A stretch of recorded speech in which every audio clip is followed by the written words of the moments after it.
Hello नमस्कार सस्ता का आदाम कम्मा कनी दोस्तों।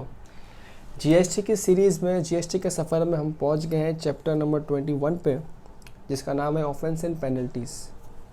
Now this chapter is important because ये काफ़ी बार एमटीपीज़ में काफ़ी बार एग्ज़ाम्स में आ चुका है।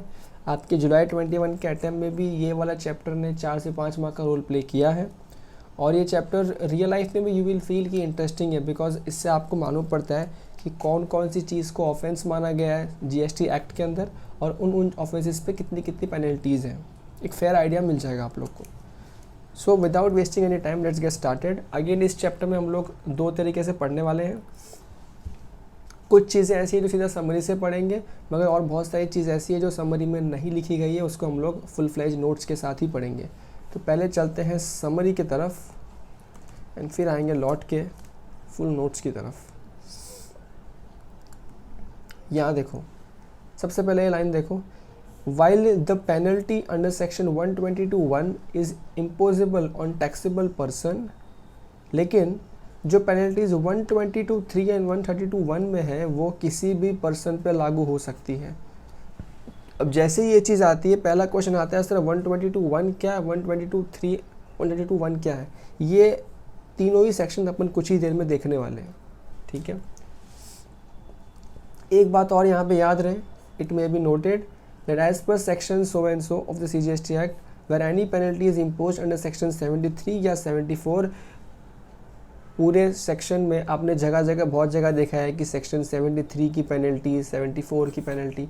अगर 73 या 74 के अंदर आप पे पेनल्टी चार्ज कर दी गई है तो फिर of course of the same act, तो फिर सेम पर्सन को दूसरे प्रोविज़न में इस एक्ट के अंदर पेनलाइज नहीं किया जाएगा। आई अगेन रिपीट, अगर 73 और 74 में आपको पेनलाइज कर दिया गया डिपार्टमेंट की तरफ से, तो फिर जो दूसरे सेक्शंस हैं उनमें आपको पेनलाइज नहीं किया जाएगा। इसका दूसरा मतलब क्या निकलता है, अगर 73 74 से आप बच गए हैं तो बाकी सेक्शंस आपको पकड़ के पेनल्टी मार देंगे आपके ऊपर, ठीक है। तो फर्स्ट वाला पॉइंट हम डिस्कस करेंगे, डोंट वरी। सबसे पहले बात करते हैं इस ब्यूटीफुल चार्ट की, ऑफेंस एंड पेनल्टीज़। ये देखो मैंने यहाँ ग्रीन पेन से लिख दिया है, ये आपके एमटीपी मई 19 में आ चुका है, नवंबर 19 के मेन एग्ज़ाम में आ चुका है और वापस नवंबर 19 के एमटीपी के अंदर भी आया हुआ है एंड जुलाई 21 के अंदर भी कुछ जगह पे इम्प्लीकेशंस थे इस चीज़ों के। बात करते हैं वन बाय वन। सबसे पहले बात करते हैं offences related to invoices, transportation, payment of tax, ITC, refund, tax deduction और collection, furnishing of false records और इन्फॉर्मेशन एक्सेट्रा। सारी बातें कवर हो गई। अब ये सब जो गलतियाँ ये हम लोग रिस्पेक्टिव सेक्शन में ऑलरेडी पढ़ चुके हैं। इन्वॉइस ढंग से नहीं बनाया, या जो इन्वॉइस में हमने सीखा था कि उसमें जीएसटी नंबर होना चाहिए, डिटेल्स होना चाहिए, टैक्स का ब्रेकअप होना चाहिए, वो सब चीज़ों के हिसाब से नहीं बनाया, या फिर रिफ़ंड आपने गलत क्लेम कर लिया, गलत क्लेम मिल भी गया आपको, आईटीसी गलत क्लेम कर लिया, टीडीएस वीडीएस काटा नहीं, काटा तो जमा नहीं किया, वो सब बातें। तो उनने पेनल्टी कितना बोल दिया आपको, 10,000 और an amount equivalent to tax evaded या टैक्स नॉट डिडक्टेड या collected not paid to government, ये आईटीसी अवेल्ड, पास्ट और distributed irregularly fraudulent claim refund whichever is higher. Simple सी कहानी, या तो 10,000 या जितने का आपने कांड कर रखा है, वो कांड आईटीसी का हो, टीडीएस का हो, टैक्स इवेजन का हो, फ्रॉड किसी भी चीज़ का हो, कांड का अमाउंट या 10,000 विच एवर इज हायर, ये होगा आपकी पेनल्टी। अच्छा यहाँ पे देखो, यहाँ पे नॉर्मल वाली बेसिक वाली बातें कवर हुई है, इसलिए पेनल्टी भी कम लगाई गई है ना। अब देखो यहाँ पे दूसरे वाली बात में आते हैं। आपने टैक्स नहीं भरा या टैक्स कम भरा, या एरनेसली रिफंड ज़्यादा रिफंड क्लेम कर लिया, या आईटीसी को रॉन्ग अवेल कर लिया या यूटिलाइज तरीके से नहीं किया। अगर तो ये आपने किसी जेन्युइन वजह से करना पड़ा, या समझ सकते हो कि आपने बिना फ्रॉड के इंटेंशन से किया है, तो पेनल्टी कितना है, हायर ऑफ या तो 10,000 या 10% of tax due, whichever is higher, वो क्या होगी आपकी टैक्स पेनल्टी हो जाएगी। लेकिन अगर आपका नज़रिया किसका है, फ्रॉड का है, तो वो बोला 10,000 या फिर 100% of tax due whichever is higher. ये याद रहे, मैं पेनल्टी की बात कर रहा हूँ। जो टैक्स आ रहा है वो तो आएगा ही, जो इंटरेस्ट आ रहा है वो तो आएगा ही। This is over and above those interest and taxes and late fees जो लग गई है, उसके अलावा ये पेनल्टीज़ हैं। नेक्स्ट क्या है, कोई भी ऐसा बंदा जो मदद करता है, असिस्ट और abets offences mention in note 1। Note 1 क्या है? नोट 1 में वो कांड है जो नीचे अपन थोड़ी देर में पढ़ेंगे। चलो साथ में पढ़ ही लेते हैं, नोट 1 वाली बातें पढ़ ही लेते हैं। आ जाओ यहाँ पे देखो, ये है सेक्शन 122(1), याद है ऊपर देखा था मैंने 122(1), मैंने कहा था क्या है वो, यहाँ पे है। क्या बात कर रहा है नोट 1 में? गुड्स का सप्लाई ऑफ गुड्स और सर्विसेज मेड विदाउट इनवॉइस या फॉल्स इनवॉइस या इनवॉइस और bills issued without any supply of goods. ये सब वही है आपका बिलिंग का बिजनेस, जो या तो बिना सामान के बिल दे रहे हैं या बिना बिल के सामान ले रहे हैं, दोनों को भी यहाँ पे क्या बोल दिया गया है? कसूरवार ठहरा दिया गया।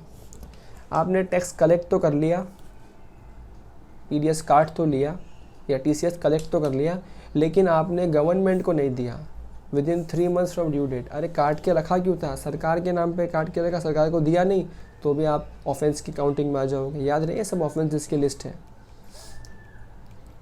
या फिर fails to deduct any tax और कलेक्ट टैक्स, डिडक्ट और कलेक्ट लेसर अमाउंट, या तो हमने टीडीएस काटा नहीं और काटा तो कम काटा, और या फिर काट के भी जमा नहीं किया, वो भी एक ऑफेंस है।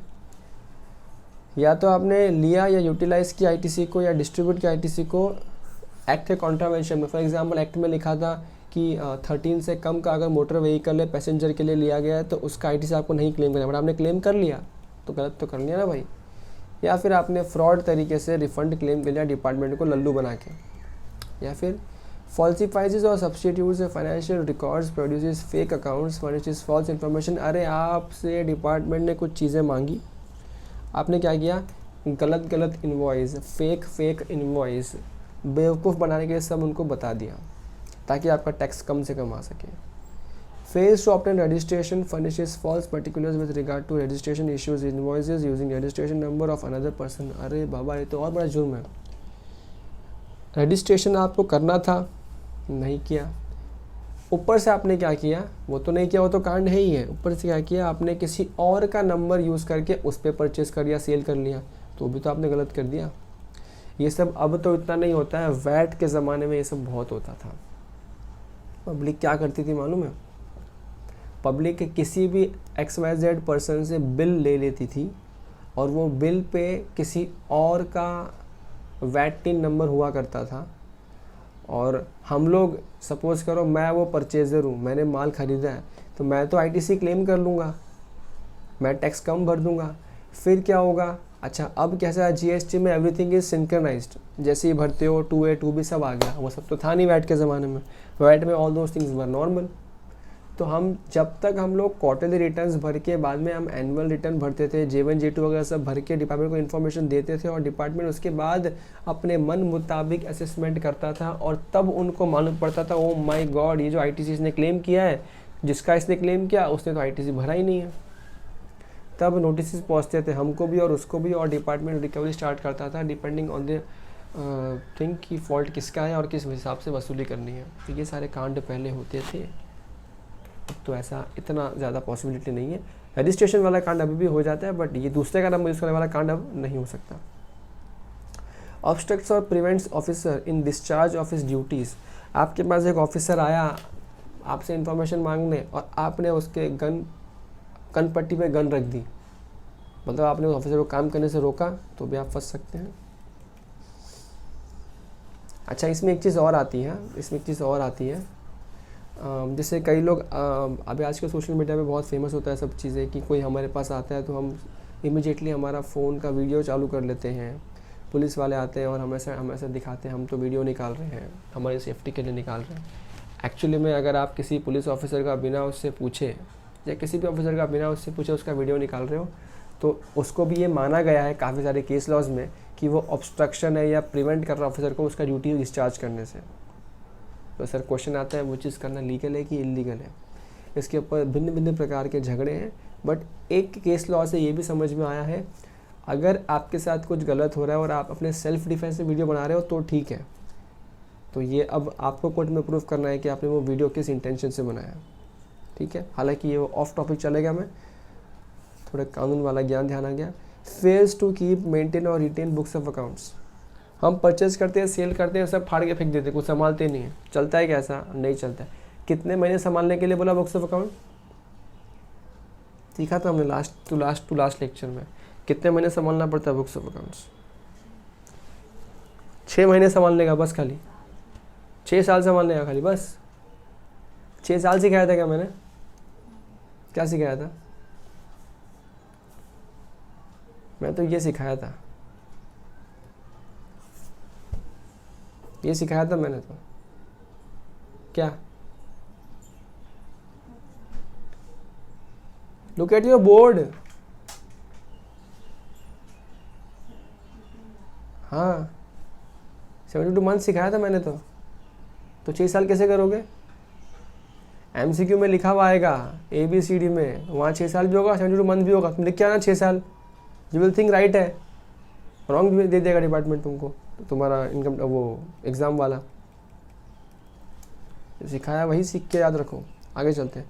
फेल्स टू फर्निश इंफॉर्मेशन और डॉक्यूमेंट और furnish false information during any proceedings. कोई प्रोसीडिंग में गलत इन्फॉर्मेशन दे रहा है तो भी फंस जाएगा। सप्लाइज या ट्रांसपोर्ट और store goods which person has a reason to believe are liable for confiscation. कोई भी गलत तरीके से कोई सामान को रखा है, ट्रांसपोर्ट कर रहा है, सप्लाई कर रहा है तो फंस जाएगा।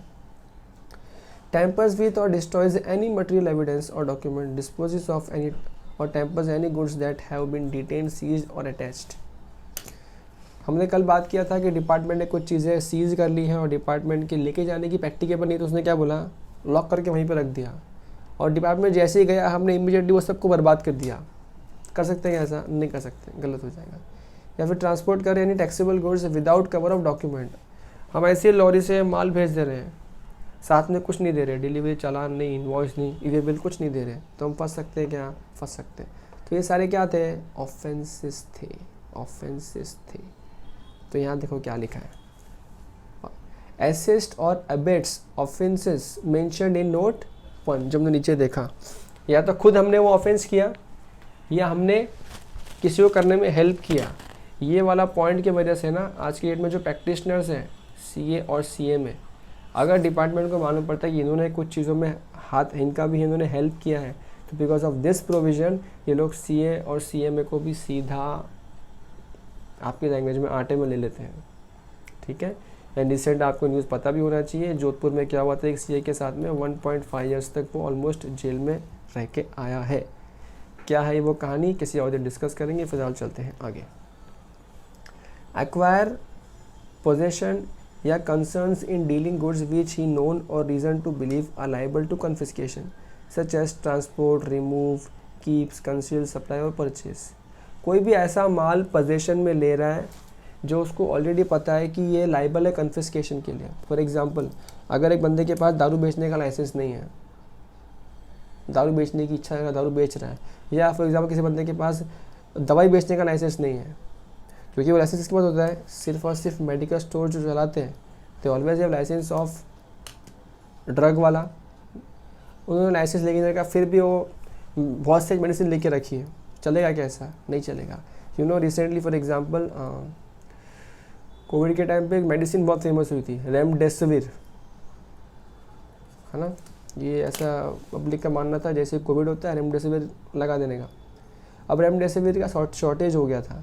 शॉर्टेज से ये मालूम पड़ा था कि कुछ लोगों ने उसको होर्डिंग करके रखा है, बचा के रखा है, छुपा के रखा है।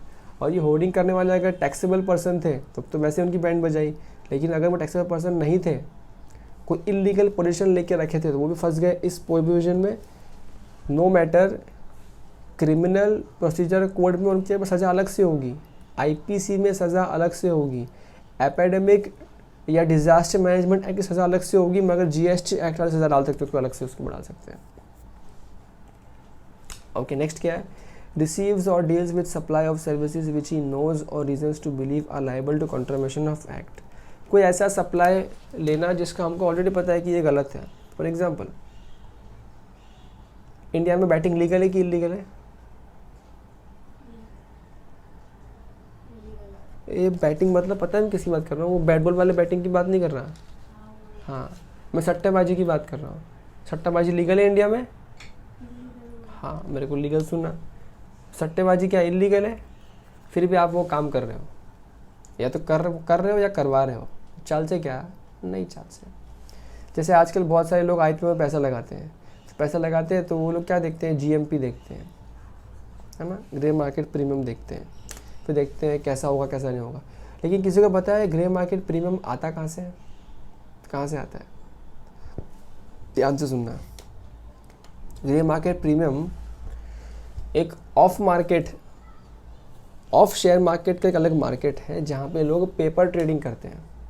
फॉर एग्जांपल हम 10 लोग बैठे हैं और एक का मन है, एक बोलता है कि मैं सट्टा लगा रहा हूँ कि ये वाला जो है ना शेयर, इसका इतना प्रीमियम मैं देता हूँ, चलो।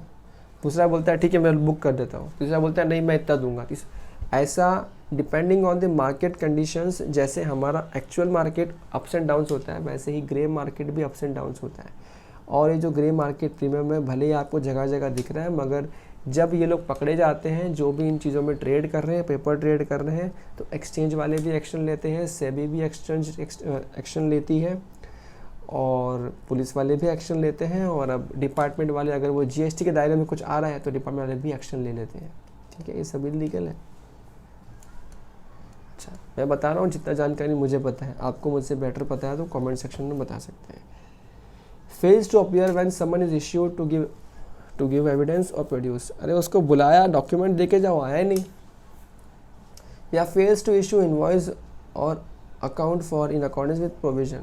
भाई इनवॉइस इशू नहीं कर रहा है बोलने के बाद भी, तो ये सब चीज़ें पेनल्टी कितना है, अप टू 25,000। लेकिन कब, जब कोई पेनल्टी अगर प्रोवाइड सेपरेटली नहीं किया गया। इन शॉर्ट जो भी अपने नीचे कांड देखे नोट 1 में, अगर वो कांड के स्पेसिफिक कांडों में स्पेशल पेनल्टी है वो लग ही जाएगी। लेकिन अगर किसी कांड में कोई पेनल्टी नहीं लिखी है तो आपको ये वाली पेनल्टी लग जाएगी। समझियो कि नहीं? अच्छा, अब नीचे आपको बताया जा रहा है कि प्रोसिक्यूशन किस तरह से होगा। ऊपर बता दिया आपको पेनल्टी, पर क्या आपको इतना चिंदी अमाउंट देके छोड़ देंगे क्या? ना बेटा ना, मतलब तुम्हारे पे केस चलाएंगे, प्रोसिक्यूशन चलाएंगे। अगर आपका वो जो अमाउंट है 500 लाख से ज़्यादा है, चलो अपन यहाँ से स्टार्ट करते हैं। या एड्स अबेट्स या कमीशन टू ऑफेंस है तो 6 महीने, मतलब अगर आपने मदद की है तो 6 महीने और फाइन या फिर बोथ आप पे लगा दिया जाएगा। लेकिन अगर आप खुद हैं वो जो कल्प्रित हैं, अगर आपका कांड 200 लाख से 100 लाख के बीच में है, यानी कि 100 लाख से ज़्यादा 200 लाख से कम, 1 साल तक की जेल यात्रा और फाइन दोनों लगा दिया जाएगा। और minimum not less than 6 month, 6 month से कम की सज़ा देने का अधिकार जज के पास भी नहीं है। मतलब इस केस में 500 से ऊपर, 500 से कम, 200 से ऊपर तो 3 साल तक की सज़ा और साथ में फ़ाइन, और 500 से ज़्यादा तो 5 साल तक की और साथ में फ़ाइन। याद रहे 6 महीना minimum. Look at the next thing on second conviction. भाई एक बार तो कांड किया, तुम सेकेंड बार फिर किया तो भाई सीधा 5 साल तक एक्सटेंड कर लेंगे 6 महीने की सज़ा के साथ साथ में। समझा गया यहाँ तक? So this was a chart जहाँ पे हमारे पास कुछ चीज़ें थी, हमने सीख ली। अब कुछ चीज़ें ऐसी हैं जो चार्ट में कवर नहीं है, तो हमारा फ़र्ज़ बनता है कि हम उसको अलग से देख लें।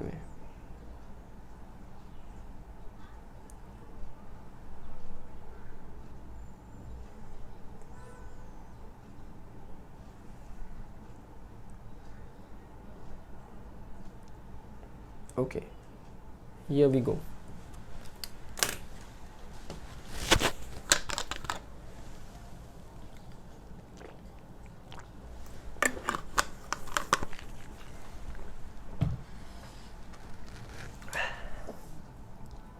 और मैंने हर एक सेक्शन के बाजू में लिख दिया कि कौन से एग्ज़ाम में या कहाँ पे वो आ चुका है, ताकि आपको उसका रिलेवेंस पता चले और पढ़ने का मूड बने। 1 सेकेंड, बैटरी चार्ज लगानी पड़ेगी। ओके, तो सबसे पहला जो सेक्शन आता है वो आता है सेक्शन नंबर 123। एमटीपी मई 18 में आ चुका है ये। Penalty for failure to furnish information returns. अब कैसा होता है ना, डिपार्टमेंट के पास अंडर सेक्शन 150 पावर्स होते हैं। वो पावर्स के तहत वो आपसे इंफॉर्मेशन रिटर्न मंगा सकता है। याद रहे ये इंफॉर्मेशन रिटर्न है जो रिटर्न्स आप 139 में भरते हो, which is R1, R2 and R3। वो चलो तो चले गया, जो आपका रिटर्न 3B वगैरह वो सब चीज़ें रिटर्न्स है, वो सब की बात यहाँ नहीं हो रही है। दिस इज़ सेक्शन 150 का स्पेशल इंफॉर्मेशन रिटर्न। अब कैसा होता है ना कि डिपार्टमेंट के पास और जो बाकी डिपार्टमेंट्स हैं इन सब के पास आपस में एक दूसरे का ज्ञान शेयर करने का पावर होता है। साथ ही साथ में जब किसी की इंक्वायरी चलती है तो डिपार्टमेंट और 4 लोग से भी वो चीज़ें मांग सकता है।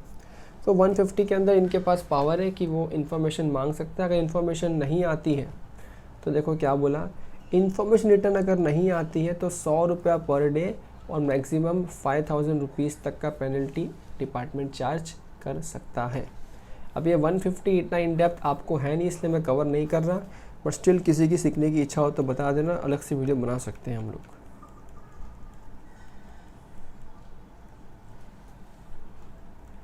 ठीक है, 100 पर डे टिल सच फेलियर कंटिन्यूस टिल 5000 तक पहुंच जाए वहाँ तक। ओके, नेक्स्ट है सेक्शन 124।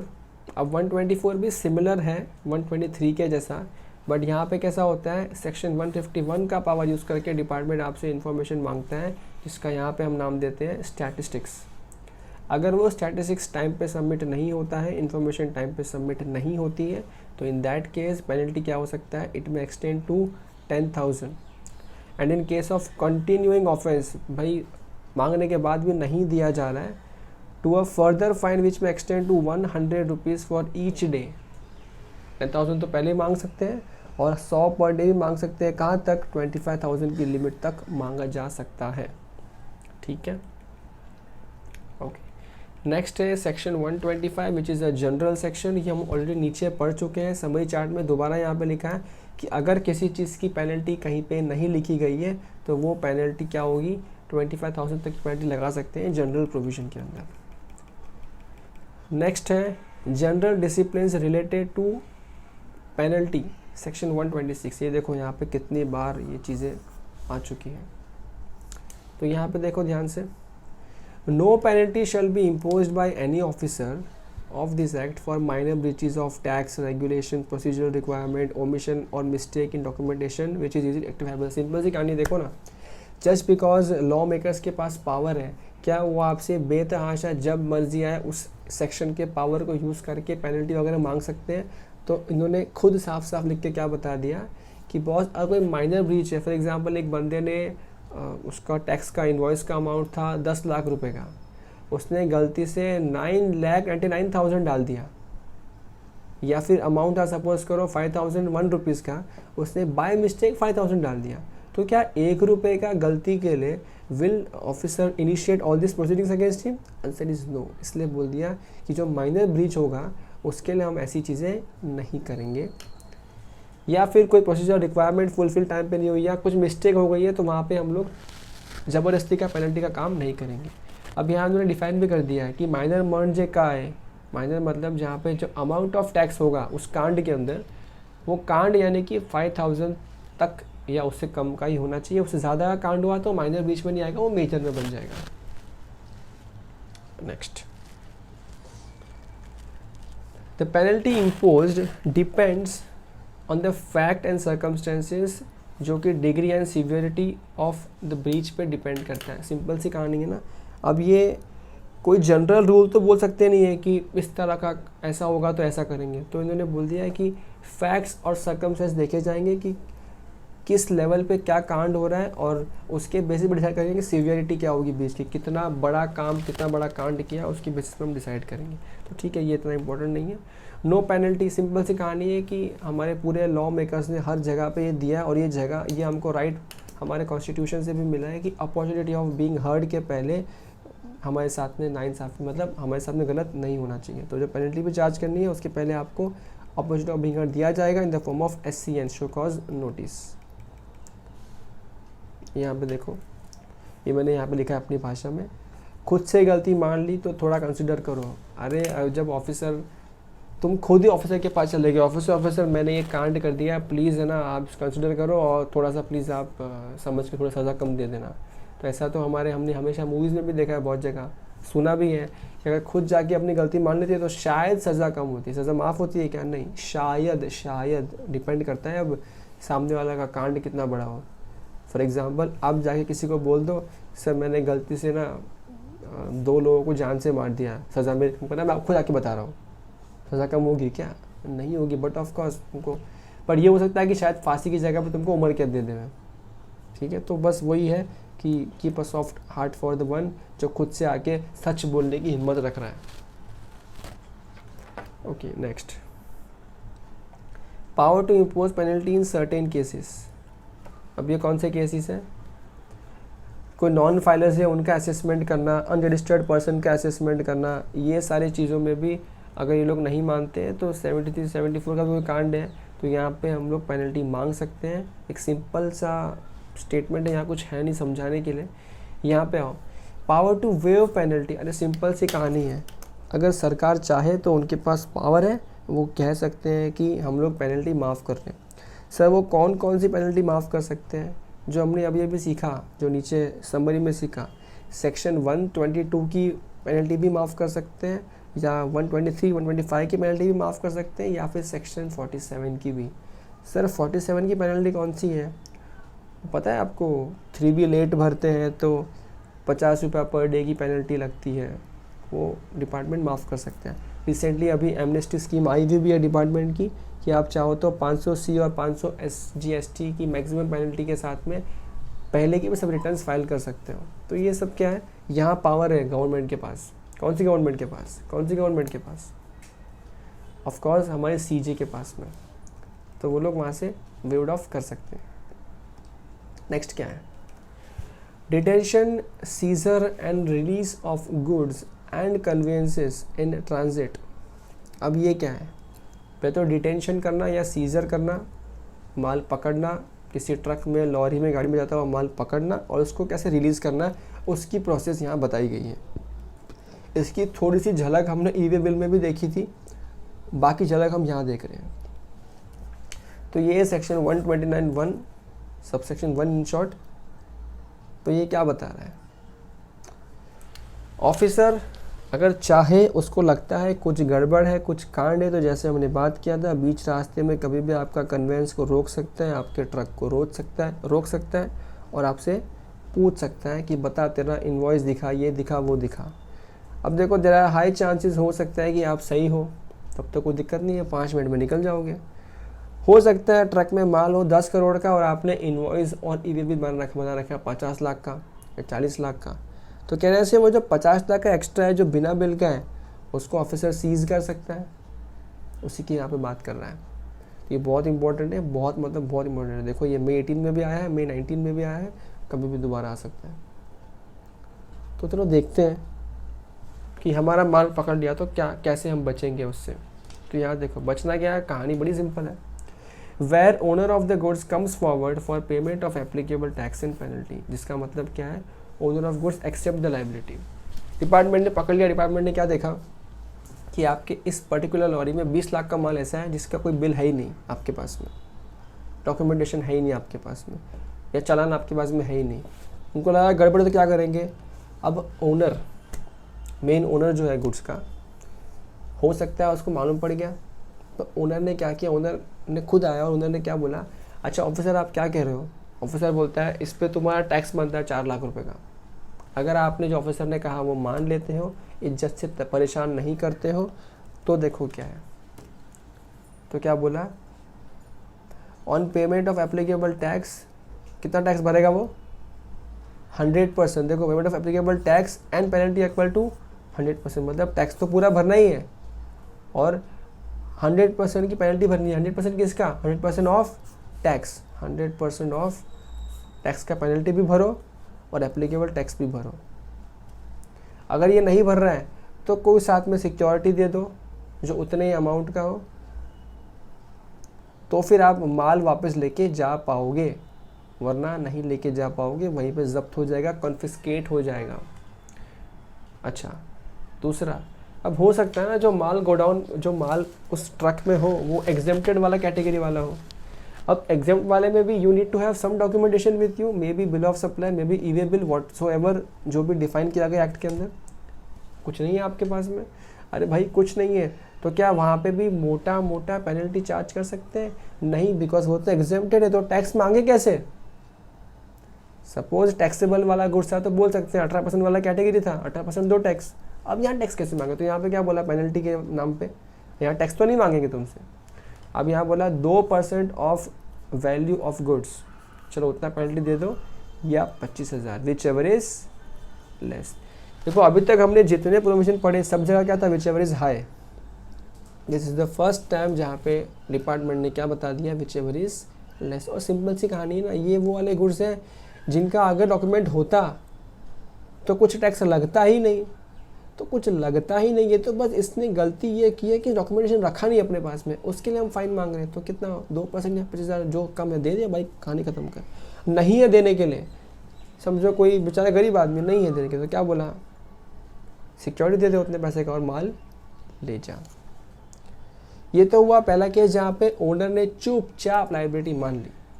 दूसरा केस क्या है, ओनर नहीं माना, owner does not accept the liability, नहीं माना, झगड़ा करने लगा वो तो, नहीं ऐसा थोड़ी होता है, गलत है। तो वहां पे क्या हुआ, यहाँ पे बोल दिया कि जो भी एप्लीकेबल टैक्स है वो तो दे दे, और कितना कर, पेनल्टी इक्वल टू 50% दे दे। कितना, लेकिन देखो equal to 50% of the value of goods. देखना यहाँ पे इंपॉर्टेंट है। ऊपर क्या था, ध्यान से देखो, ये चीज़ें बहुत इंपॉर्टेंट है। ऊपर क्या था भाई, एक तो तू टैक्स दे दे, एक तो टैक्स दे दे, और साथ में क्या कर, 100% ऑफ टैक्स भी दे दे एज अ पेनल्टी। नीचे क्या बोला है, जब नहीं मान रहा तो डिपार्टमेंट ने क्या बोला है कि तू टैक्स तो दे ही दे, टैक्स तो दे दे, और क्या दे, पेनल्टी कितना मांग रहे हैं, 50%, नहीं मैं इसको अच्छे से लिखता हूँ, और पेनल्टी, यहाँ पेनल्टी क्या बोला, 50% of the value of goods. यहाँ देखो 50% ऑफ वैल्यू ऑफ गुड्स, वहाँ पे टैक्स का 100% था, यहाँ वैल्यू ऑफ गुड्स का, जितना वैल्यू होगा उन गुड्स का उसका 50% वैल्यू। लेकिन क्या, after reduced by the tax amount paid thereon, जितना आपने टैक्स भर दिया ना उसको हटा दो, reduced by the tax amount paid thereon. मतलब कहना है 50% of value of goods minus tax paid above, तो वो हटा दो, उसके बाद का जो अमाउंट है वो पेनल्टी बनेगा। सर थोड़ा सा न्यूमेरिकल हो जाए तो मज़ा आ जाए इसमें, have a look on numericals. Suppose करो 10 लाख का माल कॉन्फिस्केट कर लिया, सिंप्लिसिटी के लिए इस पर टैक्स रेट था 10%, ठीक है, तो इस पर टैक्स कितना बनेगा 1 लाख, तो यहाँ पर टैक्स कितना आएगा 1 लाख। यहाँ तक ठीक है, ओके। अब डिपार्टमेंट ने 1 लाख के साथ में पेनल्टी भी मांगा, पेनल्टी कितना मांगा होगा, अगर ऊपर वाला केस है जहाँ पे बंदा मान गया तो डिपार्टमेंट ने क्या बोला होगा, 1 लाख टैक्स का दे दे और 100% of tax as a penalty, मतलब 1 लाख पेनल्टी का दे दे। In short total 1 lakh plus 1 lakh 2 lakh department ने मांग लिया होगा, लेकिन हमने मना कर दिया। तो मना करने में क्या होगा, भैया टैक्स तो तेरे को फिर भी देना पड़ेगा 1 लाख का, पेनल्टी में हम तेरे साथ थोड़ा बार्गेनिंग कर सकते हैं। तो पेनल्टी में क्या बोला, 50% of value of goods, goods का वैल्यू कितना है 10 लाख, 50% कितना होता है 5 लाख। आ जाओ यहाँ पे 5 lakh minus taxes paid about, tax कितना भरा ऊपर इसके ऊपर 1 लाख का, 1 लाख कम कर दो, कितना आएगा पेनल्टी 4 लाख। तो 4 लाख का पेनल्टी और 1 लाख का टैक्स, 5 लाख रुपए भरने पड़ेंगे, ठीक है। अब कई बार स्टूडेंट्स इसको इतना डेप्थ में नहीं पढ़ते, तो वो क्या सोचते हैं, वो सिर्फ इतना रखते हैं घाई के अंदर, या बच्चे लोग समरी नोट से पढ़ते हैं। तो क्या ध्यान रखते हैं, ऊपर के पेनल्टी 100%, नीचे की पेनल्टी 50%। बार्गेनिंग किया तो पेनल्टी कम, आधा हो गया, अरे आधा नहीं हुआ, लग गई, बैंड बज गई, इसीलिए कहते हैं कि भाई मान लो। अच्छा एनीवे, ये माने नहीं माने वो अपना कंसर्न नहीं है, ये याद रखना है 2-2 मार्क के एमसीक्यू में इसी तरीके से गंदा करेंगे एमसीक्यू को, ठीक है। अच्छा, अगर सेकंड कैटेगरी, जो सेकंड कैटेगरी है जहाँ पे हमने क्या किया, एग्जेम्प्ट गुड्स को सप्लाई किया, तो अगर एग्जेम्प्ट गुड्स को सप्लाई किया है और हम मान नहीं रहे, तो ऊपर कितना था 2%, नहीं मान रहे ना, चलो 5% ऑफ वैल्यू ऑफ गुड्स दे दे या 25,000, विच एवर इज लेसर दे दे और निकल बंद चले यहाँ से। ठीक है, तो दोनों ही केस में याद रहे अमाउंट बड़ा ही आएगा, छोटा नहीं आने वाला है। कहाँ टैक्स का 100% और कहाँ वैल्यू का 50%। एक चीज़ और ध्यान रहे बगा, नो सच गुड्स और convince shall be detained or seized without serving an order of detention or seizure on the person transporting the goods। Simple से कहानी है ना, वो जो ऑफिसर तुमको पकड़ेगा रास्ते में, वो ऐसा नहीं बोल सकता अपनी मर्जी के हिसाब से, तुमको पकड़ा ये माल हम हमारा दे दो। They need to give an order कि हम लोग तुम्हारा गुड्स को जब्त कर रहे हैं, उसके बिना माल जब्त नहीं किया जा सकता। देयर हैव बीन केसेस जहाँ पे ऑफिसर को खुद को ये सब नहीं पता था, उसने माल डिटेन किया, बात चली गई हियरिंग तक और हियरिंग में ऑफिसर केस हार गया। इसलिए नहीं कि वो सही वो गलत था, सिर्फ इसलिए कि उसने ऑर्डर सर्व नहीं किया, माल उठा लिया, तो कोर्ट ने उसको बोला दादागिरी कर दी तुम्हारी, क्या तुम गुंडे हो क्या, ऑर्डर सर्व करो। ओके अच्छा, दूसरा देखो यहाँ पे मस्त वाली बात क्या लिखी है, कई बारी ना समझ में ही नहीं आता कि गुड्स का ओनर कौन है। ऊपर हमने क्या बात किया कि ओनर सामने आया, या तो माना या तो नहीं माना। सेकेंड केस क्या है, बेचारा ड्राइवर पकड़ा गया, अब ड्राइवर इतना कॉल कर रहा है किसी को, मतलब दोनों को कॉल कर रहा है, जिसने माल भेजा उसको, लिया उसको, वो कोई फ़ोन नहीं उठा रहा है उसका। सपोज करो कि डॉक्यूमेंटेशन पूरे नहीं है, मगर कहीं को डिलीवरी चालान, डिलीवरी स्लिप है, कुछ ना कुछ है जहाँ पे एड्रेस लिखे हैं। अब डिपार्टमेंट की मर्जी है, वो चाहे तो कंसाइनर को डीम्ड ओनर मान लेवे या कंसाइनी को ओनर मान लेवे। डिपार्टमेंट को तंबूरा फ़र्क पड़ता है कि अल्टीमेटली गुड्स कौन ओन कर रहा है, हमको तो टैक्स से मतलब, पेनल्टी से मतलब, समझियो कि नहीं। अच्छा एक और बात देखो क्या लिखी है, द प्रॉपर ऑफिसर जो डिटेन कर रहा है shall issue a notice specifying the tax and penalty payable and thereafter pass an order. Simple सी कहानी है, जब वो ऑर्डर पास करेगा तो टैक्स वगैरह बता के साथ में ऑर्डर पास करेगा, तभी तो हम बोलेंगे हाँ एक्सेप्ट या नॉन एक्सेप्ट। कोई टैक्स इंटरेस्ट पेनल्टी चार्ज नहीं होगा बिना अपॉर्चुनिटी ऑफ बीइंग हर्ड के। ये देखो यहाँ पे नेक्स्ट क्या है, ये जो डिटेंशन होगा ना माल का, ऐसा नहीं कि सब का रोड पर खड़े खड़े होगा, रोड पे माल पकड़ा, रोड पे फ़ोन किया, आके देखे, ऐसा नहीं होता है। वो कंसिडर करेगा, ऑर्डर दे के चला जाएगा ड्राइवर के हाथ में, ये ले बेटा जा तू अभी जी ले अपनी ज़िंदगी। और हमारे पास टाइम होता है, विंडो होता है 14 डेज़ का। अगर हमने 14 डेज़ में पेमेंट कर लिया तो ठीक है, नहीं किया तो हमारे पे आगे और कार्रवाई करी जाती है। लेकिन अगर वो गुड्स ऐसे हैं जो पेरिशेबल नेचर के हैं या ख़तरनाक नेचर के, हज़ार्डियस नेचर के हैं, तो डिपार्टमेंट चाहे तो 14 डेज से कम का टाइम भी दे सकता है। सपोज़ करो जो माल पकड़ा था वो अमूल का दूध था, अब क्या वो दूध का 14 डेज तक डिपार्टमेंट वेट करेगा, पूरा सड़ेगा पूरा डिपार्टमेंट वहाँ, बोला 2 दिन के अंदर आ, ये तो नहीं चलेगा। एग्जाम्पल है हाइपर ब्लीक के लेवल पे, ज़्यादा दिमाग पे मत लीजिए। ओके नेक्स्ट क्या है, कन्फिस्केशन ऑफ गुड्स और conveyances and levy of penalty. Okay ये देखो यहाँ पे, ये भी मई 18, आरटीपी नवंबर 18 और नवंबर 19 में लिया गया है, इसको उठाया गया है। Not with standing anything contain in the act, उस पूरे एक्ट में कहीं कुछ भी लिखा हो भाड़ में गया। एक पर्सन सप्लाई और receives any goods in contravention of the act, या गुड्स की अकाउंटिंग नहीं करता है जिस पे वो टैक्स भरने वाला हो। Supply any goods liable to tax without having registration, ये हम लोग लिस्ट पूरी पढ़ चुके ऑलरेडी, नीचे वही लिस्ट दोबारा है यहाँ पे। इच्छा है टैक्स हटाने की, टैक्स नहीं भरने की, कोई कन्वेंस यूज़ कर रहा है ट्रांसपोर्ट का फॉर कैरिज ऑफ गुड्स जो अगेन कॉन्ट्रावेशन टू एक्ट के तहत है, या फिर whenever confiscation of any goods or conveyance is authorized by this act, the officer adjudicating it shall give to the owner of the goods an option to pay in lieu of confiscation such fine as the said officer think fit subject to। अच्छा अब ये देखो बात ध्यान से, ये important बात है, ऊपर का पॉइंट रिपीटेशन था, ये इंपॉर्टेंट बात है। जब आपके गुड्स जब्त कर लिए जाते हैं तो ओनर ऑफ द गुड्स को क्या ऑप्शन दिया जाता है कि आप टैक्स भर दो, ये जो हमने जब्त किया है, हम इस माल को माल जब्त करना हमारा इंटेंशन नहीं था, हमारा इंटेंशन था टैक्स लेना, आप उनको टैक्स पेनल्टी दे दो और चले जाओ। लेकिन वो जो टैक्स पेनल्टी मांगेंगे वो इन बातों को मद्देनज़र रखते हुए मांगेंगे। क्या मांगेंगे कि वो जो फाइन हम तुझसे मांग रहे हैं shall not exceed the market value of the goods confiscated less the tax chargeable thereon. जो भी गुड्स का मार्केट वैल्यू था, सपोज अपने एग्जाम्पल में 10 लाख था, माइनस आपने टैक्स चार्ज किया 9 लाख, 1 लाख, तो 9 लाख बचता है, तो 9 लाख से ज़्यादा पेनल्टी मत मांग लेना भाई तू। सिंपल सी कहानी है, अगर तुम पेनल्टी वैल्यू से ज़्यादा मांग लोगे तो वो क्या बोलेगा, रख तेरे पास चाहिए ही नहीं, तो तुम्हारा पर्पस तो डिफीट हो जाएगा। पर्पस क्या होता है, टैक्स लेना, डिफीट हो जाएगा। और क्या बोला, एग्रीगेट ऑफ फाइन, पूरा फाइन मिला के penalty leviable shall not be less than the amount of penalty leviable under subsection 1 of 129।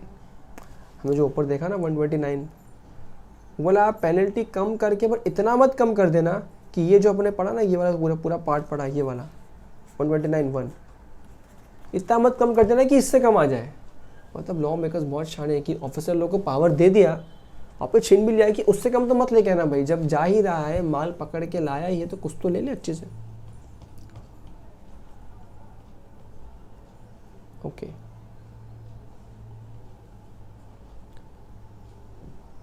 बाकी ये सब रिपीटेशन वाली बात है, एक बार रीड करना कि वो बिना अपॉर्चुनिटी ऑफ बीइंग हर्ड के ऑर्डर नहीं देना चाहिए, और जो भी हेल्प हो पुलिस वगैरह वो सबसे भी ले सकते हैं, कोऑर्डिनेट करना पड़ेगा, वो सब नॉर्मल सी बातें हैं, समझाने लायक नहीं था उसमें कुछ।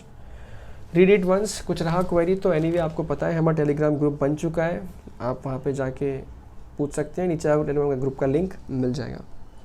नेक्स्ट क्या है, कन्फिस्केशन और penalty not to interfere with other punishments. अच्छा ये बात ध्यान रहे, एग्जाम्पल आप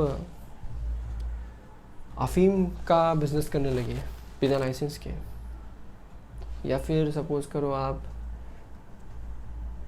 RDX वाईडीएक्स खरीदने बेचने लगे, तो एनीवे आप ये सब कांड कर रहे हो, बिना GST रजिस्ट्रेशन के कर रहे हो, बिना परमिशन के कर रहे हो, तो आपने GST एक्ट में तो कांड किया ही किया है, लेकिन आपने वो स्मगलिंग वाला जो एक्ट था उसमें भी कांड कर दिया। इस चक्कर में पैसा भी कहाँ से आया होगा, मनी लॉन्ड्रिंग से आया होगा, वहाँ का भी कांड कर दिया। इसी चक्कर में शायद 4 लोगों का खून भी कर दिया होगा, तो CRPC में भी कांड कर दिया, IPC में भी कांड कर दिया। तो ये सेक्शन सिर्फ इतना बता रहा है कि सिर्फ हमने GST में तुमसे कोई पेनल्टी ले ली है, इसका मतलब ये नहीं है कि तुम बाकी सारे एक्ट के कांडों की पेनल्टी से छूट जाओगे, वो सब जो चलना है चलेगा, ये तो हमारा एडिशनल है, ये कुछ बता दिया। नेक्स्ट क्या है, punishment for certain offences section 132। अब ये देखो यहाँ ये वापस अपने जो ऊपर पढ़ा वही सब है, रिपीटेशन है जो मैं नीचे पढ़ा था थोड़ी देर पहले। Supply any goods without issue of tax invoice, issues any invoice of bill without supply of goods, अगर इनपुट टैक्स क्रेडिट, जो भी झोले ना, ये सब झोला आपको ऑलमोस्ट सेम जैसे मिलेंगे। यहाँ देखो पेनल्टी कितनी है इन सब के कांडों के ऊपर, वही सारे कांड रिपीट हो रहे हैं बार बार। पेनल्टी क्या है, ऑफेंस इन्वॉल्विंग जो आपका टैक्स आपने चोरी किया या input tax credit wrongly availed किया है, अगर उसमें अमाउंट इन्वॉल्व है वो 5 करोड़ से ज़्यादा का है तो 5 years विथ फाइन है। याद है मिनिमम 6 months तो इन्वेस्टमेंट रहेगा ही रहेगा, ये मैक्सिमम 5 years विथ फाइन है। 2 करोड़ से ज़्यादा और 5 करोड़ से कम तो 3 साल विथ फाइन है। 1 करोड़ से ज़्यादा और 2 करोड़ से कम तो 1 साल विथ फाइन है। कमिट्स या abets the commission of an offence, मदद कर रहा है तो 6 महीने का फाइन है। ये याद है, अगर सेकंड बार कांड कर रहा है तो कोई लिमिट नहीं मिलने वाली भाई साहब, ये हमने लास्ट टाइम में डिस्कस किया था, 5 साल विथ फाइन ही चलेगा। कॉग्निजेबल और कॉग्निजेबल क्या है हम ऑलरेडी सीख चुके हैं लास्ट क्लास में, तो मैं दोबारा रिपीट नहीं कर रहा है इसको, आप एक बार वो क्लास को देख लीजिएगा तो आप लोगों को क्लियर हो जाएगा।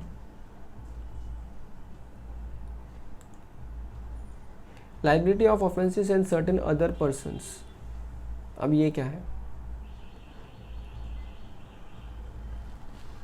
where any person engaged in connection with the collection of statistics under 151 in compliance in देखो ये वाली बात बताता हूँ, सिंपल सी बात है। अभी तक आपने सब कुछ जो देखा वो किसके रेफरेंस में देखा, with reference to tax payers या अनरजिस्टर्ड पर्सन या कांड करने वाला पर्सन। एक बात बताओ, दोषी सिर्फ और सिर्फ वो टैक्स पेयर हो सकता है क्या? आपके जो GST डिपार्टमेंट में बैठे हैं वो दोषी नहीं हो सकते क्या?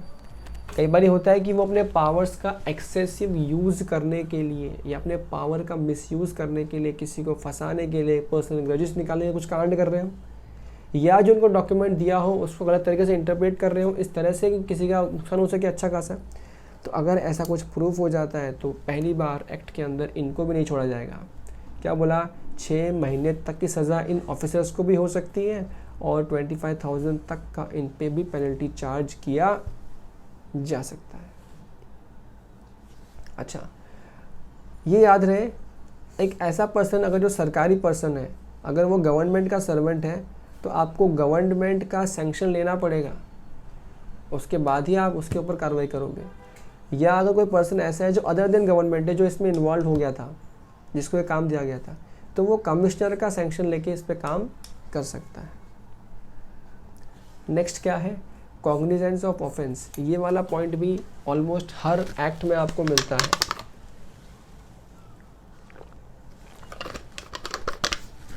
देखो, इंडिया में हज़ारों तरह के कानून हैं और हर कानून में लिखा गया है कि इस कानून, अगर कोई इस कानून को, इस एक्ट को नहीं मानता, उसकी सुनवाई कौन से कोर्ट में होगी।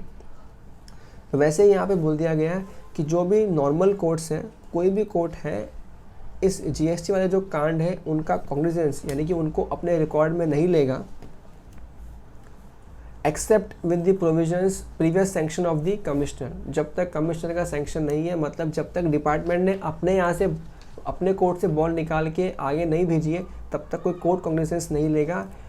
And no court inferior to that of magistrate of the first class shall try any such offence। Magistrate के नीचे का कोई भी जो कोर्ट्स है वो इस तरह किसी भी केस को ट्रायल में भी नहीं ले सकता।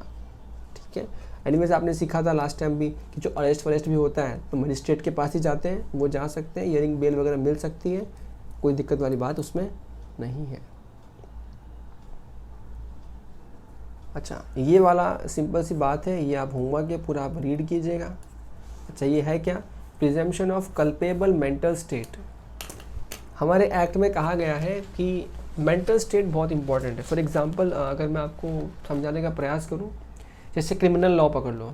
क्रिमिनल लॉ में मर्डर क्या है, मर्डर एक बहुत बड़ा ऑफेंस है, बहुत बड़ा क्रिमिनल ऑफेंस है, जिसकी पनिशमेंट हमारे देश में is equivalent to capital punishment also. आपको वहाँ फांसी तक हो सकती है। जब कोई इंसान किसी को मार देता है तो कोर्ट के जो हमारे जो प्रोविजंस हैं वो ज़्यादा फोकस उनका इस चीज़ पे होता है कि उसकी इंटेंशन क्या थी मारने को पीछे। अगर उसकी इंटेंशन अच्छी थी, प्रॉब्लमेटिक नहीं थी या मन साफ था, तो कई बार ऐसे एक्सेप्शनल डिसीजंस भी आए हैं जहाँ पे उस बंदे को छोड़ दिया गया है। फॉर एग्जाम्पल, तुम्हें पता है इसमें कभी तुमने ध्यान दिया होगा, जो मर्डरर्स होते हैं कई बार वो एक्टिंग करना स्टार्ट कर देते हैं कि मैं तो पागल हूँ, मैं तो इनसेन हूँ, मैं तो अनसाउंड हूँ, और फिर कोर्ट देखता है ये तो अनसाउंड माइंड का है। अगर वो प्रूफ हो जाता है कि ये तो अनसाउंड माइंड का है, तो कोर्ट क्या देखता है कि इसकी औकात ही नहीं है, इसकी कैपेसिटी नहीं है ये समझने की कि किसी को मारने से क्या हो सकता था, नादानी में इसने मार दिया है, तो सज़ा कम है नादानी वालों की।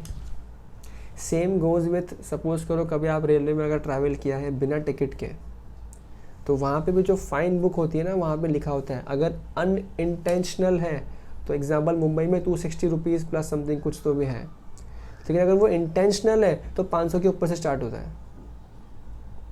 ठीक है, तो उसी तरह का है मेंटल स्टेट क्या है कांड करने के पीछे, उसके ऊपर ये पॉइंट है। मैंने आपको काफ़ी डिटेल में बता दिया, एक बार रीड करना, इंटरेस्ट के साथ मज़ा आ जाएगा जीवन का। नेक्स्ट क्या है, relevancy of statements under certain circumstances. अब ये क्या है, चलो मैं ये भी आपको बता देता हूँ, ऐसे सुनो ध्यान से। जब ये सब समन्स वगैरह डिपार्टमेंट भेजता है तो डिपार्टमेंट बहुत सारे क्वेश्चंस पूछता है। जब बहुत सारे क्वेश्चन पूछता है तो वो क्वेश्चन का टैक्स पेयर आंसर देता है और वो आंसर डिपार्टमेंट लिखता है अपने डॉक्यूमेंट के ऊपर, और लिखने के बाद में लास्ट पे आपसे साइन भी मांगता है कि ये सब तूने खुद कहा है, साइन कर, और हम साइन भी कर देते हैं। इसे कहते हैं स्टेटमेंट। तो ये बता रहा है प्रोविज़न कि उस रेलेवेंसी क्या है, कितना रेलेवेंट है वो स्टेटमेंट जो आपने साइन किया हो सर्कमस्टेंसेस के अंदर। तो सिंपल सा फंडा है, ये कोर्ट डिसाइड करता है, जुडिशियल पावर्स है उनके पास कि ये जो चीज़ है एज एन एविडेंस काम लेना है कि लेना है, कितना ऑथेंटिक है ये चीज़।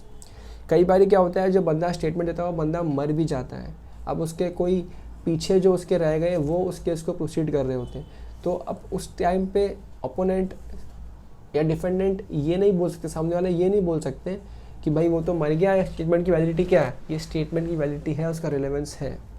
The same thing happened with Harshad Mehta also. Harshad Mehta died way back, लेकिन उसके जो ब्रदर थे वो केसेस को लड़ रहे थे और कई सारे स्टेटमेंट्स हर्षद मेहता के उन स्टेटमेंट्स के बेसिस पे लड़ रहे थे, तो कोई प्रॉब्लम नहीं है उसमें, कोर्ट अलाउ करता है। अब एविडेंस की तरह लेना ही लेना वो कोर्ट का डिसीजन है वहाँ पे। और अधिक जानकारी के लिए आपको मेरे साथ में किसी दिन इंडियन एविडेंस एक्ट पढ़ना होगा, वहाँ पे मैं ये बातें और डिटेल में बताऊँगा। नेक्स्ट क्या है, ऑफेंसेस बाय कंपनीज। इसका पढ़ना बहुत सिंपल, ज़्यादा डिटेल में मत घुसना। अगर कोई कंपनीज का कांड है तो जो भी बंदा उस कंपनी के अंदर इन्वॉल्व है, चाहे वो कोई डायरेक्टर हो, कोई एसोसिएशन ऑफ पर्सन हो, कोई इंडिविजुअल हो, जो जो कांड में इन्वॉल्व है उन सब को भी पकड़ के उन सब से पेनल्टी वसूली करी जा सकती है। वही चीज़ यहाँ पे लिखी हुई है। कोई एच यू एफ वगैरह तो उनके जो पार्टनर बेटनर है उनको भी पकड़ सकते हैं, कर्ता को भी पकड़ सकते हैं, इतना ही लिखा है। नेक्स्ट बात आ जाती है compounding of offences. Now what is compounding of offences? Yes, any idea क्या होता है कंपाउंडिंग? ये लॉ में सीख रखा है सब तो आप लोगों ने।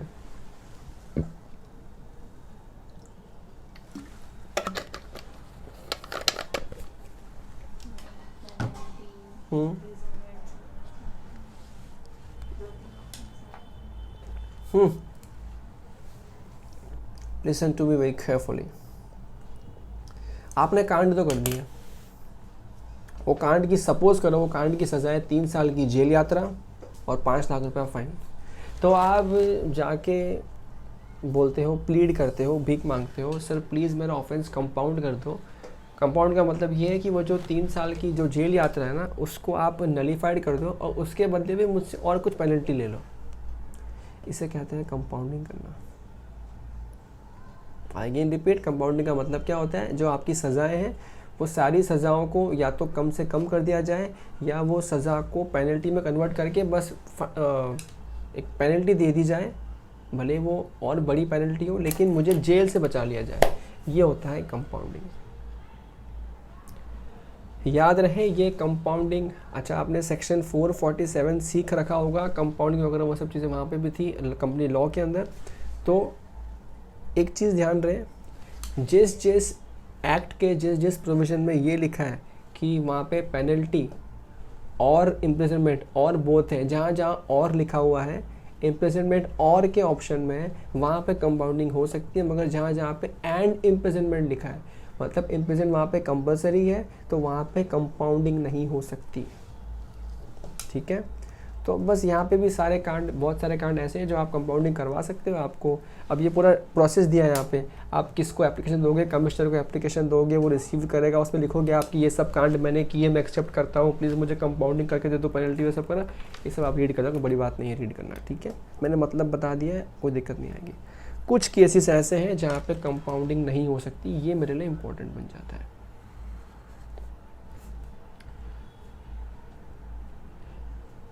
ये सब जगह आपको 1 पॉइंट रिपीटेशन मिलेगा, ऊपर जितने भी कांड थे ना वहीं पे वो सब रिपीट मिलेगी। और क्या मिलेगा कि person charge with offence had been allowed compound earlier. अरे पहले जब कांड किया था 3 साल की सज़ा थी, वो मैं कंपाउंड करवा कर सज़ा नहीं लिया, दोबारा फिर कांड कर दिया और क्या बोला फिर से कंपाउंड कर दो, तो क्या बोलेंगे, हमको पागल समझता है क्या? ये तेरा पैसे का तेवर कहीं और दिखाना, चुपचाप जा, चलो जेल में जा, जी ले अपनी ज़िंदगी जेल में। सब जगह वही है, पहले कंपाउंड कर लिया, दोबारा कंपाउंड करने का भीख मांगने का नहीं। ठीक है, लेकिन एक और देखो, और किसके बाद क्या है, person who has been accused of committing an offence under this act which is also an offence under any other law for the time being in force.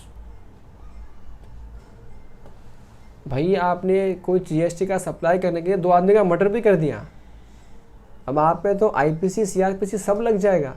बोला जब वो सब भी लगने वाला है ना तो यहाँ पे आके क्या बोल रहा है कंपाउंड, पागल है क्या? तेरे को जेल तो जाना ही है, यहाँ नहीं तो वहाँ जाना है, तो we can not compound boss. हमारा पेनल्टी पर और दफ़ा बन यहाँ से, बाकी वहाँ जाकर लड़ता रहे, तेरे वकील को बोल जो करना करेगा। या फिर person who has been convicted for an offence under this act by a court ने बता दिया है भाई ये तो कांड करने वाला आदमी है, इसको नहीं छोड़ेंगे। जब कोर्ट ने बोल दिया नहीं छोड़ेंगे तो ये कमिश्नर कौन है कंपाउंडिंग करने वाला? ठीक है, ये ध्यान रहे, ये इंपॉर्टेंट। कंपाउंडिंग का पावर दीजिए कमिश्नर को, लेकिन क्या बोला, the amount of compounding of offence under this section shall be such as prescribed subject to. इन बातों को ध्यान रखना है आपको कंपाउंडिंग करने के पहले। कौन सी बातें? Minimum limit for compounding amount is to be higher of 50% of tax involve या फिर 10,000 विच एवर इज हायर। ये मिनिमम लिमिट है, कम से कम इतना तो मांगना पड़ेगा कंपाउंडिंग पे, इससे कम नहीं मांग सकते। मैक्सिमम कितना कंपाउंडिंग कर सकते हैं? Higher of 150% of tax 30,000 whichever is higher. ठीक है, तो ये तो बेसिक सा पार्ट है। आई होप चैप्टर समझ में आया हो, हमने काफ़ी डिटेल में कवर किया है एंड इम्पॉर्टेंट चैप्टर है, जगह जगह मैंने मेंशन भी किया है कहाँ कहाँ कैसे कैसे पूछा गया है। उम्मीद करते हैं आपको ये सेशन पसंद आया होगा। आज के लिए इतना ही, मिलते हैं अगली किसी क्लास में, तब तक के लिए गुड नाइट, शुभ रात्रि, शुभ अलविदा, बाय बाय।